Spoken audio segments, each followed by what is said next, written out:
సుబ్రహ్మణ్యం గారు, మరి 2017 సంవత్సరంలో తులారాశి వారికి ఎలా ఉండబోతోంది? వీరికి వ్యయంలో గురుడు ఉండడం వల్ల దాన ధర్మాలు బాగా చేస్తారు, బాగానే ఉంటుంది. కొంతకాలం లాభంలో రాహు, తర్వాత దశమంలో రాహు, పెద్ద ఇబ్బంది ఏం లేదు. కానీ ద్వితీయంలో ఉండేటువంటి శని యొక్క సంచారం అంటే మనకు జనవరి 26 వరకు, సంవత్సరం ప్రారంభం జనవరి 26 వరకు, మళ్ళీ జూను 20 నుంచి అక్టోబర్ 26 వరకు ఉన్న సమయాలలో వీరు మాట్లాడిందల్లా కొంత ఇబ్బంది పెడుతూ ఉంటుంది. అందులోనూ ఏలినాటి శని పెడుతూ వస్తూ చివరి భాగంలో ఉండడం వలన, అందులోనూ శని చివరిలో ఫలితాన్ని ఇచ్చేవాడు కావడం వలన వాడు కొంత ఇబ్బంది పెట్టేవాడే. అయినా తులాలగ్నం అంటే కొంచెం వాడికి ప్రీతి కూడా ఎక్కువే కాబట్టి ఆ అపకారాలు తాత్కాలికములు అవుతుంటాయి, ఎక్కువగా ఉండవు. ముఖ్యంగా రాజకీయ నాయకులు కానీ, ఉద్యోగస్తులు కానీ, వ్యాపారస్తులు కానీ మాట్లాడే మాటల్లో అపార్థాలు రాకుండా జాగ్రత్తలు తీసుకోవాలి.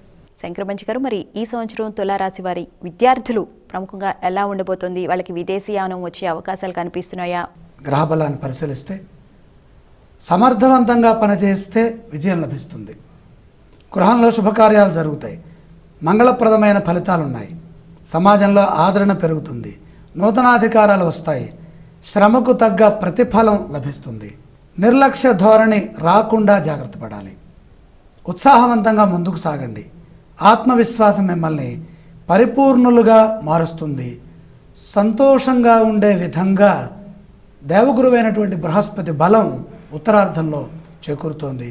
వ్యాపార అభివృద్ధి వీరికి ఎంతవరకు కనిపిస్తోంది? వ్యాపారస్తులకు సుమారుగా అనుకూల సమయమే ఎక్కువ ఉంది. అయితే చేసే ఖర్చులు కూడా సద్వినియోగం అయ్యే అవకాశాలు ఉన్నాయి కాబట్టి పెట్టుబడులు కూడా మంచి ఫలితాలనే ఇస్తాయి. శంకరమంచి గారు, మరి ఈ రాశి వారి యొక్క ఆర్థిక స్థితిగతులు ఈ సంవత్సరం ఎలా ఉండబోతున్నాయి? చాలా బాగా, ఎందుకంటే రాహుబలంతో ప్రారంభమవుతుంది. రాహు లాభంలో ఉన్నారు. విశేషమైన ఫలితాలు రావాలంటే ప్రతి దాంట్లో కూడా శ్రద్ధ పెరగాలి. ఏం చేస్తున్నాము, ఎలా చేస్తున్నాము అనేది తెలిసి ఉండాలి. అందరినీ నమ్మకుండా జాగ్రత్తగా ముందుకు వెళ్ళాలి. మొహమాటాన్ని పక్కన పెట్టి ఆర్థిక అభివృద్ధి కోసమే ఆలోచిస్తే బాగుంటుంది. మహిళలు అన్ని రంగాల్లోనూ విజయం సాధించే అవకాశాలు ఎంతవరకు ఉన్నాయంటారు? తులారాశి మహిళలు న్యాయబద్ధంగా ప్రవర్తించగలుగుతారు.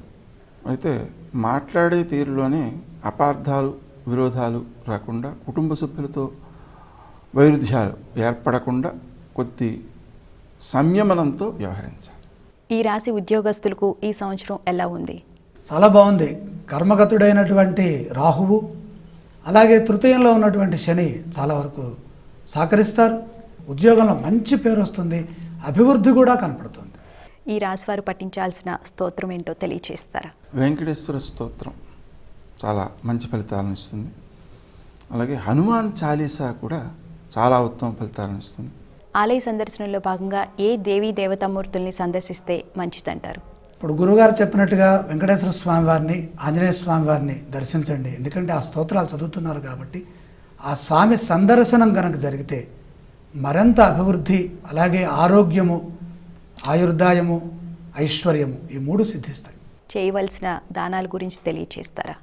ప్రతి శనివారము ఉలవలు, నువ్వులు శివునికి పూజ చేసి వాటిని ఆవులకు పెడుతుంటే, ప్రతిరోజు ఆవుకి కాస్త గడ్డి వేస్తుంటే అన్ని దోషాలని అధిగమించి ఎక్కువ స్థాయిలో అభివృద్ధిని సాధించగలుగుతారు.